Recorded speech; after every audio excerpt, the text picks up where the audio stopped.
Bonjour, bonjour à toutes et à tous et bienvenue pour notre réunion annuelle de la filière FIMATO, donc des malformations abdominothoraciques, qui, comme vous le savez, regroupe depuis la dernière labellisation 4 centres de référence. On est ravis de vous accueillir. On a quelques petites variantes par rapport aux années précédentes. La première est et c'était déjà commencé l'année dernière, d'avoir essayé de regrouper aussi les réunions des centres de référence qui composent la filière. Le pancréas a une organisation différente parce qu'ils ont un congrès annuel du pancréas où ils se réunissent, mais pour les hernies de coupole, les maladies rares digestives et l'atrésie, enfin les pathologies de l'œsophage, tout est regroupé sur les 3 jours qui viennent. Ça a l'avantage de limiter les déplacements, d'optimiser les temps pour ceux qui viennent de loin. Bon, ça a l'inconvénient de rester plusieurs jours, mais il n'y a pas de solution idéale. La deuxième expérimentation, vous voyez les caméras et les spots, c'est qu'on a eu des demandes de la part de gens de notre filière, de participants de la filière très lointains qui avaient des difficultés pour se déplacer. On est aussi en période de grève, on est un peu chroniquement. Et du coup, l'idée, en particulier les dom-tom, où il y a la demande de rester connecté et des difficultés de venir, même à Paris, si on essaie de se mettre à un endroit central. Et donc, on expérimente cette année un enregistrement vidéo. Donc, ceux ou celles d'entre vous qui ne voudraient pas apparaître sur une vidéo doivent nous le faire.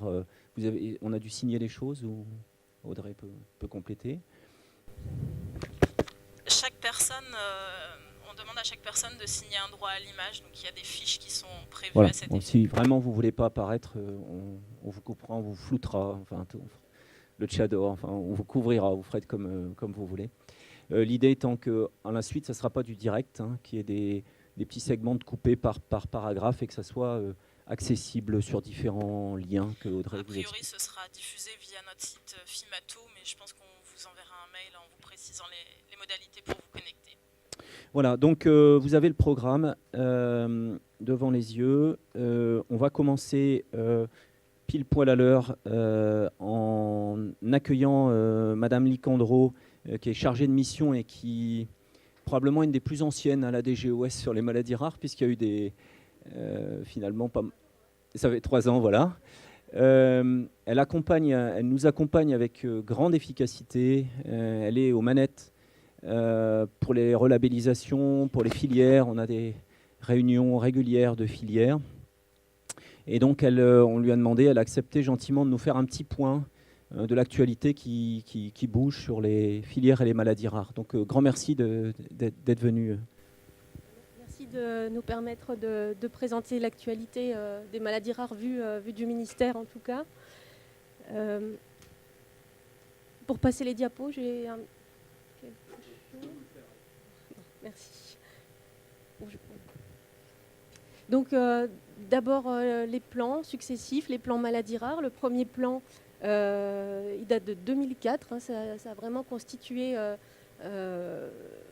vraiment un vrai départ pour le fait que les maladies rares deviennent un véritable enjeu de santé publique.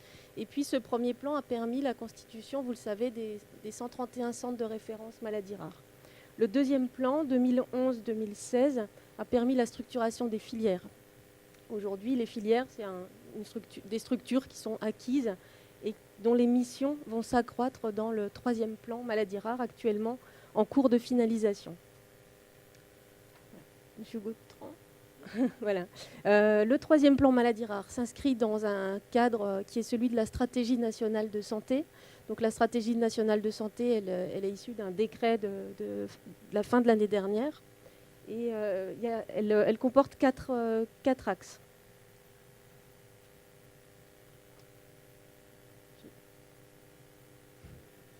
Voilà, 4 axes prioritaires pour l'ensemble des plans en fait, de santé publique qui sont adoptés à compter du printemps dernier. D'abord, c'est la mise en place d'une politique de promotion de la santé, donc de prévention. Ce n'est pas forcément applicable sur l'ensemble des maladies rares, mais on essaie dans la mesure du possible de s'inscrire dans dans cette direction. La lutte contre les inégalités sociales et territoriales de santé. Également, la stratégie nationale de santé vise à garantir la qualité, la sécurité et la pertinence des prises en charge. Et puis enfin, quatrième axe qui en réalité contient 3 actions, c'est le soutien à la recherche et à l'innovation, la réaffirmation de la place des usagers dans le système de santé et puis l'action au niveau européen et international. Donc, sur le 3e plan, une méthodologie assez classique a été employée. Donc, 2 personnalités qualifiées ont été nommées. Madame Sylvie Audan, qui est professeure de génétique au CHU de Rennes, et puis Yves Lévy, qui est président d'Avisan et de l'INSERM. Ces 2 personnalités ont réuni 4 groupes de travail. Donc, c'est plus de 160 personnes qui ont réfléchi sur le sujet, qui ont remis un rapport au comité de suivi et à la ministre, aux 2 ministres, ministre des Solidarités et de la Santé, ministre de l'Enseignement supérieur, de la Recherche et de l'Innovation. Et ce rapport donc, a servi de base à l'élaboration du 3e plan. Alors voilà, les filières ont fait, l'ensemble des filières ont fait leur journée, on va dire, essentiellement en mai et en juin de cette année. Donc voilà, le plan va sortir, on aurait aimé pouvoir vous le présenter, ce n'est pas le cas, mais il est vraiment en instance de publication. Donc voilà, donc 5 ambitions pour le plan. Il aura pour titre partager l'innovation, un diagnostic et un traitement pour chacun. Sur favoriser le diagnostic rapide, l'ambition phare, c'est vraiment de limiter l'errance diagnostique et l'impasse diagnostique. Également, c'est un plan qui va mettre l'accent sur la recherche et sur l'innovation et sur le fait d'aboutir à des traitements pour les malades, améliorer la qualité de vie et l'autonomie des malades, avec l'aide donc notamment de la Direction générale de la cohésion sociale qui nous a beaucoup aidé pour faire le lien avec le plan handicap rare. La formation et l'information, donc la formation des professionnels, la formation de patients experts aussi, et puis l'information des personnes malades, de leur famille, mais aussi au-delà des médecins traitants, des médecins de ville. Et puis enfin, la modernisation des organisations et des financements. La labellisation qui a eu lieu en 2017 s'inscrivait en préambule à cette action du plan. Voilà, donc... Ah, d'accord. C'est lequel voilà, ok. Merci. Donc la labellisation des centres avait 3 objectifs. D'abord la simplification de l'orientation, simplifier, on va dire, l'orientation des personnes malades. On rejoint l'objectif décrit par le plan, c'est-à-dire permettre aux médecins traitants d'avoir une liste de centres experts accessibles, etc. Ensuite, s'assurer d'une couverture territoriale équitable, pragmatique aussi, parce que parfois, par exemple en Outre-mer, ça a été difficile de trouver les compétences pour monter des centres experts. Donc on a prévu aussi des palliatifs, on va dire, hein, par le biais de la télémédecine, des RCP. Et puis enfin, rehausser le niveau d'exigence requis en recherche pour les centres de référence. Et donc on a abouti à un arrêté final, celui du 25 novembre 2017, auquel vous pouvez vous référer pour avoir une liste de centres actualisée. Et on essaiera une fois par an d'actualiser, soit au journal officiel, soit au bulletin officiel, la liste des centres. Quand je dis officialiser, ce n'est pas forcément parce que de nouveaux centres vont se créer, mais c'est pour la mise à jour notamment des responsables médicaux de ces centres. Donc une comparaison avant et après la labellisation. Donc avant la labellisation, on avait 133 sites coordonnateurs, donc 133 réseaux. On arrive aujourd'hui à 109. En revanche, le nombre de sites constitutifs a augmenté. Donc globalement, c'est une petite hausse du nombre de sites de référence, mais on peut considérer qu'il n'y a pas eu de changement notable. Voilà. Enfin, pour donc la filière Fimato, c'est, comme vous l'avez dit, 4 centres. En tout, 13 centres de référence, 95 centres de compétences. Donc, on a le centre maladie digestive rare, affection chronique et malformative de l'œsophage, hernie de coupole diaphragmatique et puis maladie rare du pancréas.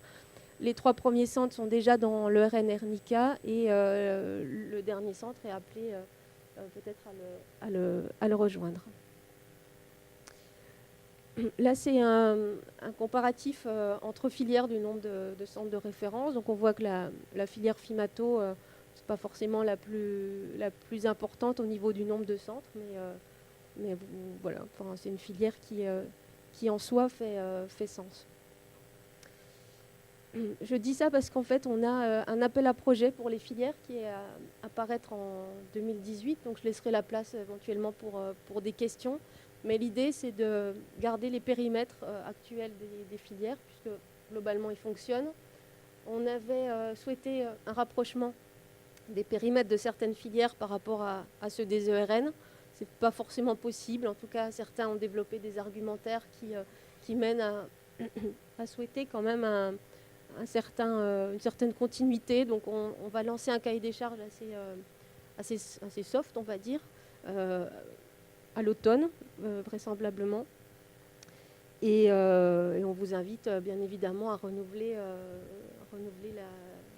votre candidature. Et puis il s'agira aussi de désigner les animateurs de ces nouvelles filières.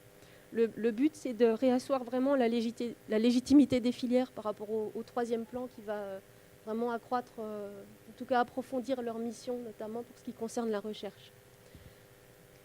Voilà. Autre information, c'est la mise en place d'un comité de suivi de la labellisation qui s'est réuni pour la première fois la semaine dernière.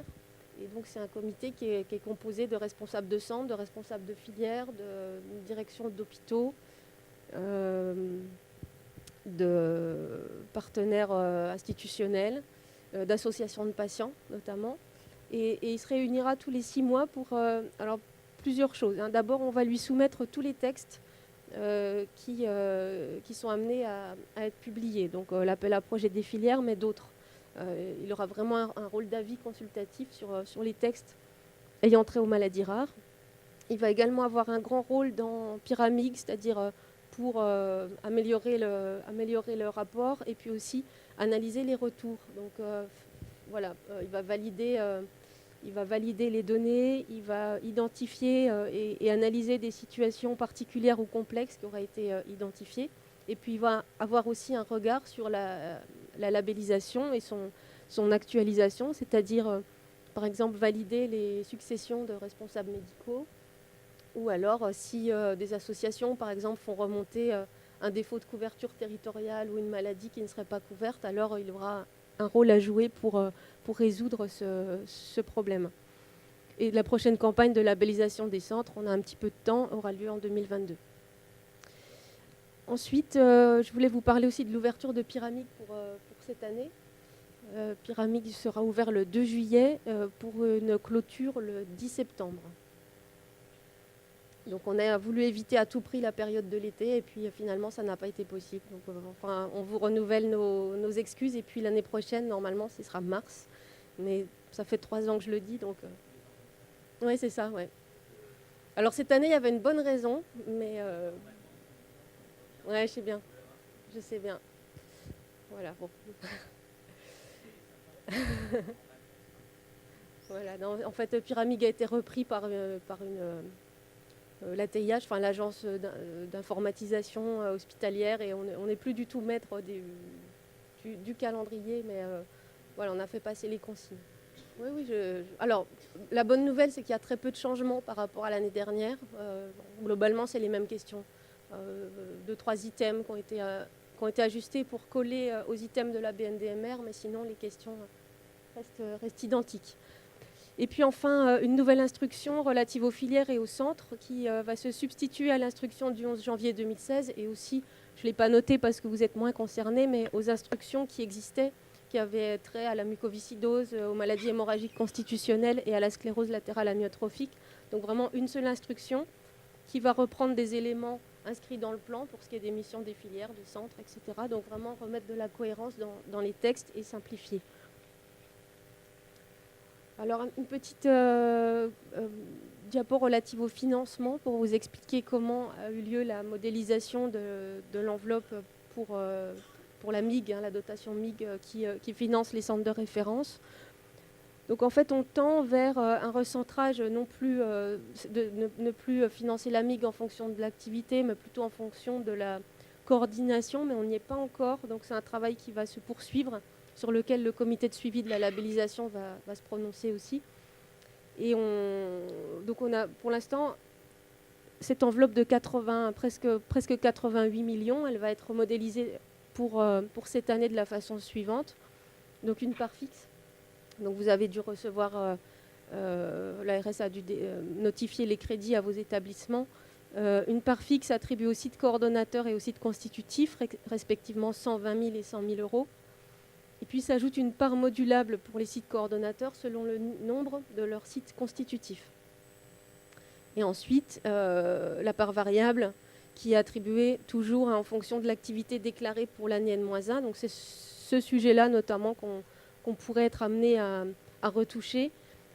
C'est une enveloppe donc, qui est répartie en fonction de 3 critères. Le nombre de patients dans la file active, le nombre de points SIGAPS et puis la tenue ou non de réunions de concertation pluridisciplinaire.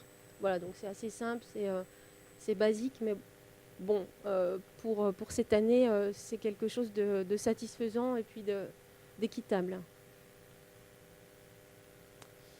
Et puis de l'autre côté, donc le financement de la MIG pour la filière Fimato. Donc l'enveloppe globale pour les 23 filières s'élève à presque 13 millions d'euros. Et en première circulaire budgétaire, donc au printemps, a été déléguée la part fixe, 270 000 euros par filière, auquel viendra s'ajouter une part variable attribuée à l'automne et qui sera déléguée notamment en fonction des moyens qui ont été effectivement mis en œuvre et puis par rapport au plan d'action qui doit être déposé en fin de semaine à la DGOS. Voilà. Et pour plus d'informations, donc le site du ministère, sur le site du ministère notamment, dès que le plan sera publié, on le mettra en ligne. Voilà. Merci beaucoup. Merci. Donc j'imagine, donc on a des centres de référence, des centres de compétences, des associations ici aujourd'hui, des praticiens de terrain. On aura des questions, on commence.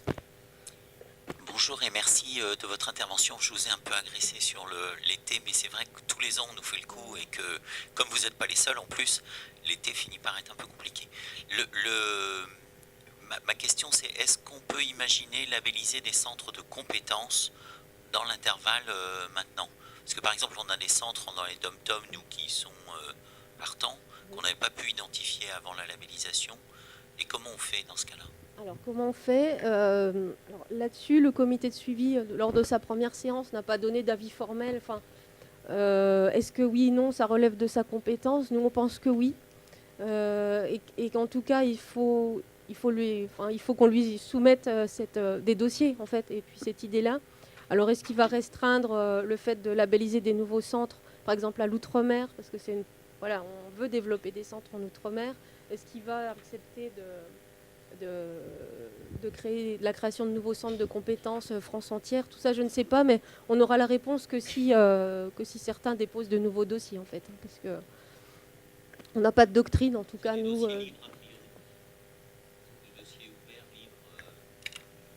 Formellement, c'est des dossiers. Formellement, je pense que, déjà, il faut faire la demande, et puis ensuite, on demandera un certain nombre d'éléments, par exemple. D'accord. Donc vous on pourriez vient vers remplir vous, poser la question, puis après on remplira les dossiers. Voilà, sur les centres de compétences, il y avait quelques critères, comme une file active de plus de 25 patients, l'appui du site coordonnateur, des choses comme ça. Donc, voilà. Mais j'ai envie de dire que tant qu'on n'a pas posé la question au comité de suivi, je ne connais pas la réponse. Mais... Et on vous écrit à vous personnellement? Oui, voilà. Merci. Des questions? Oui. Noël Peretti, si vous pouvez vous présenter pour... Bonjour, Noël Peretti, Lyon, pour les mardis. Juste, est-ce que vous pourriez préciser, là, vous avez parlé du financement MIG, non sur l'activité, mais sur la coordination pour les centres de référence? Oui, alors c'est quelque chose vers lequel on tend, c'est pas fait, mais on se dit que, assez logiquement, puisqu'il s'agit d'une MIG, en fait, il y a la T2A qui finance les centres, et puis la MIG, elle a vocation non pas à financer l'activité, puisqu'elle est censée, cette activité, être financée par la T2A, mais vraiment financer la coordination, l'action de soutien, par exemple, à la recherche, des choses comme ça. Je vous dis que ce n'est pas le cas parce que Bon, déjà, on a conscience que peut-être la T2A, quand c'est des consultations qui sont très longues, qui impliquent plusieurs professionnels, peut-être qu'elle ne suffit pas, donc on est en train de réfléchir là-dessus. C'est une réflexion qui n'est pas aboutie, mais voilà, on voudrait que la MIG puisse s'en tenir là, en fait, à la coordination. Pardon. Et donc les critères qui pourraient être utilisés pour évaluer cette partie coordination, qu'est-ce que ça pourrait être concrètement? Alors ça, même chose, on va demander au comité de suivi de se prononcer là-dessus. Pour l'instant, on a des critères qui sont assez insuffisants, parce que c'est des nombres de réunions, c'est est-ce que vous organisez la journée du centre, etc. Bon, c'est pas satisfaisant. D'ailleurs, si vous avez des idées, n'hésitez pas à les faire remonter. Hein. Ouais, moi j'ai 2 questions de fond. Vous pourrez y répondre probablement partiellement, mais le plan national maladie rare numéro 3 va être annoncé officiellement. Donc vous ne pouvez pas rentrer encore dans les détails, mais la question de fond est de savoir si l'effort qui a été fait sur les maladies rares et qui a placé la France en leader, on le voit bien quand on va dans les ERN, comment on est en avance sur plein de points, parce que ça fait plus de 10 ans qu'on est les mains dedans, alors que beaucoup de pays européens, même des pays développés, développés sur le plan de la santé publique, je veux dire, sont encore en train de découvrir des trucs qui sont pour nous évidents. Et donc est-ce que en termes de soutien et en particulier d'enveloppe budgétaire derrière la santé publique, enfin en tout cas le soutien de la DGOS va être à même hauteur ou autre. Et la deuxième question derrière, quel va être est-ce que l'équilibre filière centre de référence va sensiblement se modifier, rester pareil? Est-ce que voilà, quelle est donc en gros l'importance du soutien en dehors d'une volonté politique qu'on entend sans arrêt, hein. Je pense que ça a été renouvelé, mais après il y a le concret derrière. Sur les centres, l'enveloppe, a priori, resterait la même, hein, autour de 87 millions. Après, sans entrer dans tellement de détails, alors, est-ce qu'on pourra commencer dès 2018? Je ne sais pas, mais il y a beaucoup d'appels à projets qui vont être lancés sur des thématiques particulières. Alors, ça pourra être les protocoles nationaux de diagnostic et de soins, ça pourrait être l'éducation thérapeutique, ça pourrait être des choses comme ça, avec beaucoup de crédits par rapport à ce qui est inscrit actuellement. Et le soutien se fera de cette façon-là, pour ce qui est du plus. Ensuite, le plan... C'est-à-dire en plus de la ligne de base des 90 millions d'euros qui resteront mis. Voilà. Et puis la philosophie du plan, c'est vraiment de maintenir ce qui s'est fait, en fait, les acquis du premier et du deuxième plan, c'est-à-dire les centres, les filières, accroître le rôle des filières dans 2 sens. D'abord celui de la recherche, et puis ensuite celui de l'Europe et du développement à l'international. Voilà, c'est le premier plan, c'était celui des centres, le deuxième celui des filières, et le troisième, ce sera vraiment recherche Europe. Voilà. Est-ce que vous pouvez donner des détails là-dessus, recherche, par exemple, c'est un des points qui nous a gênés quand on a mis en place la filière, et on en parlera tout à l'heure, on a fait des prix, par exemple, pour essayer de stimuler des choses, mais on les appelle pas vraiment recherche, parce que pendant tout un moment, c'était presque hors champ de notre filière. On nous disait, touchez pas à la recherche, il y a l'ANR, il y a les PHRC, etc. Voilà, en quoi, du coup, le rôle peut être renforcé? Je veux dire, je ne sais pas, pour l'accès à des financements publics, est-ce qu'il va y avoir, je ne sais pas, des appels d'offres dans les PHRC limités ou réservés, entre guillemets, à des projets labellisés filières? Enfin, qu'est-ce que vous avez derrière la tête? Je n'ai pas tellement l'autorisation d'entrer dans les détails, mais c'est sur notamment tout ce qui est recherche translationnelle. Il faut savoir qu'aujourd'hui, il y a beaucoup de crédits qui ne sont pas utilisés. Notamment côté des GOS, on a 3 millions d'euros qui sont consacrés à la recherche translationnelle, enfin qui sont disponibles en tout cas pour la recherche translationnelle, et que je crois chaque année, c'est 200 000 euros qui sont distribués. Donc déjà l'objectif, ce sera d'arriver à dépenser l'argent disponible. Voilà. Pour l'instant, c'est en tout cas niveau des GOS l'objectif. Ensuite, niveau ministère de la Recherche, il y a d'autres actions qui sont prévues dans le plan. Pour m'intéresser un peu à la recherche, que je suis directeur d'unité INSERM en plus d'être coordonnateur du centre de référence, les projets de recherche, c'est tout de suite par centaines de milliers d'euros. Donc quand vous nous dites qu'il y a 3 millions d'euros par exemple, ça fait en gros au mieux 10 projets. Donc compte tenu qu'on a une une centaine de centres de référence, je pense que soit c'est du saupoudrage et puis ça amènera pas à grand chose, soit vous allez financer quelques projets, mais l'enveloppe de 3 millions d'euros par rapport au PHRC ou aux ANR, enfin honnêtement, on ne peut pas prétendre avec ça mobiliser la recherche, ça ne peut pas marcher. Donc je ne sais pas trop ce que vous avez dans l'idée de la recherche, mais la recherche c'est un sujet coûteux, j'allais dire. Bah après le PHRC se maintient, enfin voilà. Oui, donc si c'est ça, il n'y a pas de changement, quoi. Alors côté DGOS, après côté ministère de la Recherche, il y a des propositions. Hein. Je ne peux pas encore une fois entrer dans le détail, mais... Alors après, il y a un paradoxe, c'est-à-dire que quelqu'un qui va avoir un PHRC pour une étude clinique, par exemple, donc il va avoir l'argent, il va faire son étude clinique, et vous allez dire, ah ben il a un bon point parce qu'il a eu un PHRC. Donc c'est-à-dire que le gars est financé, plus il a un bon point parce qu'il a eu un financement. Donc on finit par financer les gens qui ont des financements. Ce qui devient vraiment incroyable. C'est-à-dire que l'évaluation devient, est-ce que vous avez eu de l'argent? À l'INSERM c'est pareil, et à l'ANR c'est pareil. Donc on se retrouve avec des gens qu'on n'évalue plus ce que les gens font, on évalue ce que les gens arrivent à obtenir comme argent. Moi je trouve que cette façon de faire est quand même assez compliquée. Bon, effectivement, alors ça c'était... Je vous parlais peut-être du critère SIGAPS, c'est ça, dans le financement ou... Non? Les SIGAPS, c'est les publications, donc c'est ce qui est réalisé. Oui. Donc là, pour le coup, on est évalué sur ce qui est réalisé. Mais si vous nous dites que vous allez mettre des points sur la recherche, puisque vous nous dites qu'il va falloir qu'on travaille sur la recherche, donc vous allez évaluer la recherche qu'on a fait. Si vous évaluez la recherche qu'on a fait et que c'est d'obtenir des financements pour avoir des projets de recherche, ce que vous aviez l'air de sous-entendre puisque vous me parlez de PHRC, c'est compliqué parce qu'on ne peut pas... évaluer sur le fait d'obtenir de l'argent est compliqué, ça n'a pas de sens, quoi.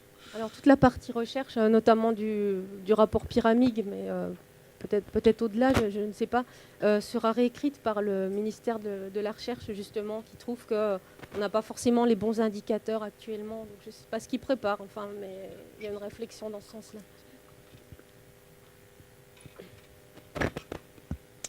D'autres questions? Oui, Audrey?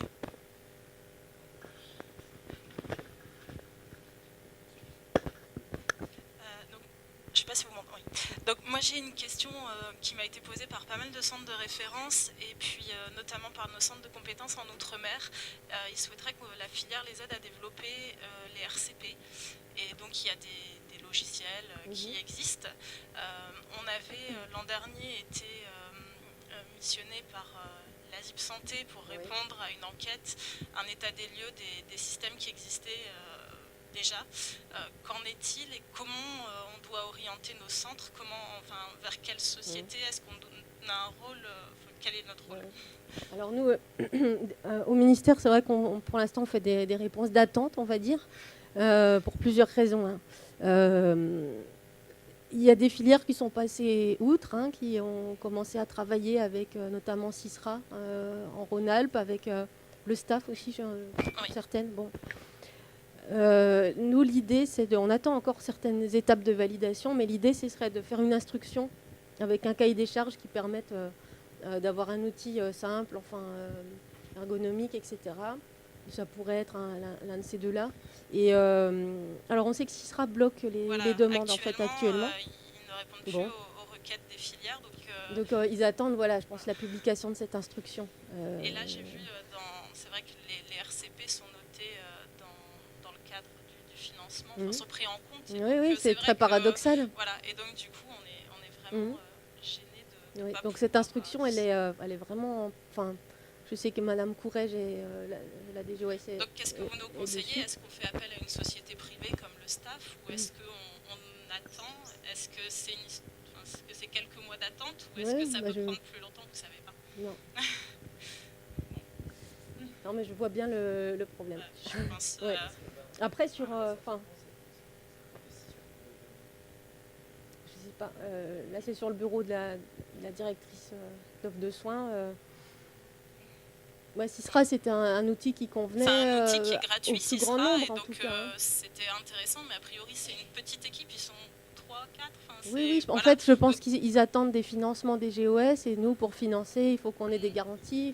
Il faut qu'ils répondent à un appel d'offres national. C'est vrai que ce serait plus simple que tout tous les centres puissent faire appel à la même Voilà. société, ce serait Bien beaucoup sûr. plus logique. Oui.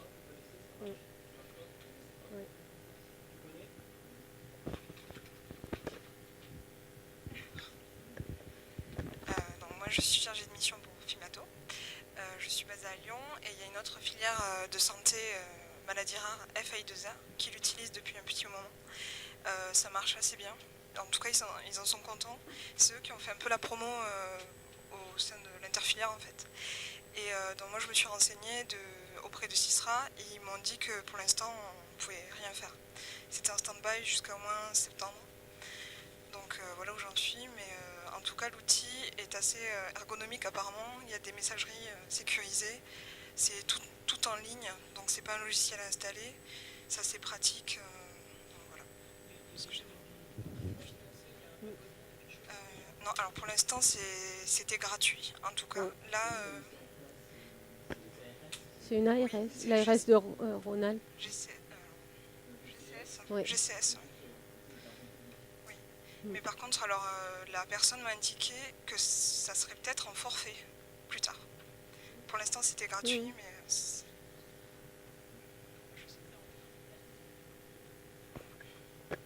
Oui, a priori, il y a des plages disponibles et c'est pour ça que c'est gratuit. Si on veut un créneau, Oui, voilà, c'est une ça. salle en dehors des disponibilités actuelles, c'est payant. Enfin, tout ça va s'organiser là, les prochains mois, effectivement. Alors. Mais oui, oui. Alors.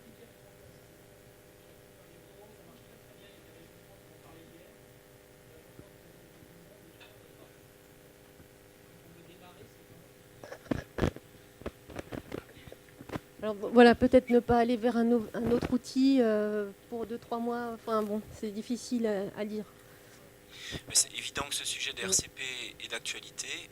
Non seulement c'est un des outils d'évaluation de l'activité des centres de référence, accessoirement, mais c'est aussi un outil qui se développe. Les centres de référence donnent des avis réguliers et ils essaient de les tracer. Et ça, c'est une manière, si ça peut être simple, en ligne, compatible avec nos systèmes, enfin, je veux dire, on est très, très demandeur. On a la filière Memo aussi qui s'est organisée pour... donc qui utilise le logiciel CISRA et qui s'est organisée pour faire des RCP avec l'outre-mer. Alors si c'est la Polynésie, c'est je crois tôt le matin. Si c'est la Réunion, c'est à telle heure. Enfin vraiment, ils ont calé ça et vraiment ils donnent accès du coup à... Et en plus, ça peut compter au DPC, au développement professionnel continu, le fait de participer à des RCP. Voilà. Donc Anne Turquet, je suis pédiatre à La Réunion. Donc il y a beaucoup de pédiatres en effet qui sont investis dans la prise en charge des maladies rares de l'enfant. Je sais qu'en neurologie, ils arrivent à faire des RCP régulières avec un système informatique où ils ne se voient pas, mais c'est des conférences téléphoniques. Ils arrivent à avoir accès à l'imagerie et en effet, il y a un réel échange avec un vrai bénéfice dans la prise en charge des patients. Et puis un échange aussi avec les médecins des centres experts qui découvrent aussi les pathologies qu'on prend en charge, qui sont en effet des pathologies souvent complexes comme ici, mais ça peut aussi faire évoluer tout le monde. Donc c'est indispensable cet outil, donc j'espère que ça va pouvoir être effectif dans les mois qui viennent, parce que je pense qu'il faut que ça reste la priorité pour la prise en charge des patients, cet échange. Ouais. C'est vrai qu'en préparant nos journées annuelles qui sont toutes groupées, les gens m'ont sollicité, notamment demain aussi pour la hernie. Est-ce que tu pourrais nous présenter les outils qui existent ? Jean-Pierre hier en parlait aussi à la journée des mardis. Il citait que c'était vraiment une nécessité de mettre ça en place. Donc voilà, c'est pour ça que je vous ai posé la question. Ok, je pense que s'il n'y a plus d'assistance, vous remercie à nouveau d'avoir accepté ce jeu de questions-réponses qui nous permettent de nous projeter et d'identifier. Là, on a vu pour par exemple les RCP, probablement une action prioritaire à mettre en place. Un grand merci. Merci beaucoup.